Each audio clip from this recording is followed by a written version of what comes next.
Time to open and shuttle this case. Hello, my baby. Hello, my honey. Hello, my ragtime gal. Suddenly you kissed my wire. Baby, my heart's on fire. Ooh, we've got another piece of the upcoming Bruticus Combiner to review. This time it's Age of the Prime's Deluxe Blast Off. The aloof and standoffish member of the Combaticon team who turns into a space shuttle. The space shuttle is a now defunct relic of the early days of space travel, but the design is iconic enough that it's crossed over into use for generic spaceships which aren't limited by 1970s technology. But Blastoff's thing was that he was supposed to be a sniper, taking out targets from orbit with long-ranged weapons. He's also the right arm of the Combaticon Bruticus Combiner. See the Age of the Prime's box, a rectangular container with anti-toy swapping plastic window. Behold the list of features.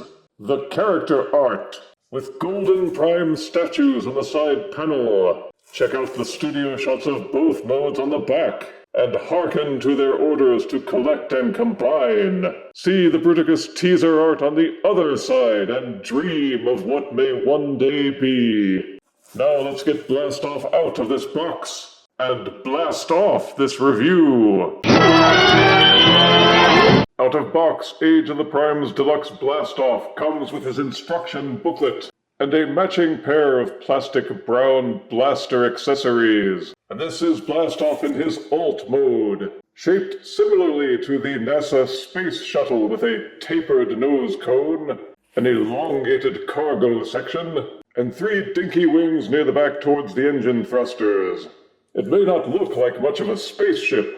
It lacks the gazillions of fins, spiky bits, widgets, and bebops that you might see on a vessel in Star Trek or Star Wars, but what do they know? The space shuttle was real, and it actually went into space, something these Hollywood posers have no experience with. I start this review with how it feels in hand, and this mode feels really solid. It also feels heavier than the average modern Deluxe. Maybe it's because the ship design is so simple and the designers didn't have any extra details to mess up. But I like this alt mode, pretty much just because of how tight it feels. Nothing rattles, nothing is loose, and no matter what angle you look at it from, there's no gappage. Well done. The colors are mostly brown because all space shuttles were brown, with some purple highlights and lighter purple Decepticon logos, including the big one up front. Even the transformation seams are well camouflaged. There are no 5mm ports up top, but underneath there are 8 usable ports to plug in the default guns or anything else with a compatible peg. The only parts on him that are Fire Blast compatible are the weapons. And on the back, the 2 upper engine thrusters are also 5mm ports. Any of these can be fitted with Fire Blasts. The 2 engine thrusters at the bottom can as well, though the ports are slightly larger and it's just a lucky coincidence. He may not be fancy, but he's rock solid. There's even very small retractable landing gear towards the middle front, and 2 little plastic nubs towards the back which you can pretend are wheels. To get him into his arm mode is pretty simple. Just flip up the wings on the side and fold down the tail fin. That's pretty much it. Just engage this recessed slot here and he will split in half. The ports and slots on the undercarriage make each half a compatible arm piece for Legacy Menasor or Age of the Prime Superion, and hopefully soon Age of the Prime's Bruticus. There's not much involved in transforming him because his alt mode shape is pretty much just a tube, which makes him arm-shaped au naturel. It's still easiest to separate the 2 halves first and then plug them onto the combiner arm. Then plug back on the pieces and extend the arm back out. His extra weight gives him an even better feel as an arm, and the ports under the wings mean you can store the weapons in Gestalt mode as well. To transform to alt mode, first deaccessorize, close the landing gear, go up top towards the canopy, make sure it's flipped out of the way, split apart the front halves of the nose cone, fold up the wings and fold down the tail fin, just as if you were preparing him for arm mode. Flip up the back thrusters to become his toes. On the undercarriage just below the wings, fold down these front panels like a drawbridge. You'll see the robot pants inside. Untab and disengage the upper half from the lower half. You will unfold the robot thighs and hips from inside that cavity, split apart the legs, keep folding everything up, straighten out the robot knee. If this part inside seems crooked to you, don't panic, that's natural. All you need to know is that this tab is pointing up straight. If it's aligned properly, this panel will close and tab in place. Oh yeah, and repeat for both sides. These sections will fold down and tab in here. Tab the shoulder down. Oh yeah, and repeat for both sides.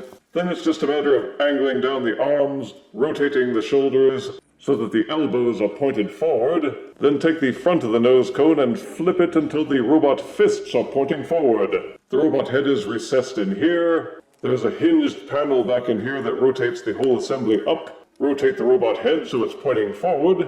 Then angle and fold his canopy to become his backpack. Blastoff's robot mode is a lot like the alt mode in that it feels very solid, looks very solid, and just feels good in hand. The only visible hollowness is at the inner shins just below the knee, and even that's easy to overlook. The colors are maintained, brown and purple, with some silvery paint on his lipless face plate. Some have griped that the eyes aren't colored, but you can still see them, so who cares? I'm just glad it's not Slingshot's face repainted. I'm looking at you, Combiner Wars. The big eyes and the missing face give him an almost ghost-like appearance. And like Vortex and Brawl, his head just looks cool. There's a goodly amount of detail in the sculpt, much more than you might guess from such a simple alt mode.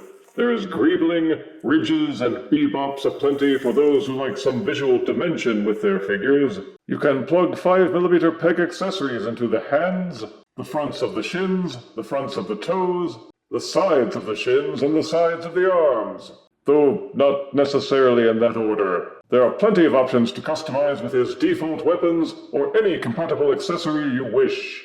For articulation, the head is ball-socketed and will rotate and waggle forward and backward, though side-to-side motion is limited. The shoulders are pinned and hinged for a full rotation and to extend outward all the way. Upper arm swivel, bending at the elbow. The fists a la nose cone will rotate. Full waist rotation. The legs will kick forward, kick backward, splay out to the side, upper thigh rotation, a not quite 90-degree bend at the knee, a robust ankle pivot, and the toe engine thrusters will tilt up and down.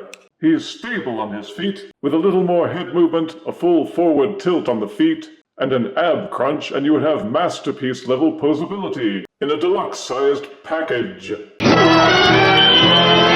Standing nearly 5.5 inches tall and weighing 3.4 ounces, here is Age of the Prime's Deluxe Combaticon Blast Off, next to Cosmos's Micromaster Buddy Payload, Leader Class Velocitron Galaxy Shuttle, and this novelty Riddler Desk Light.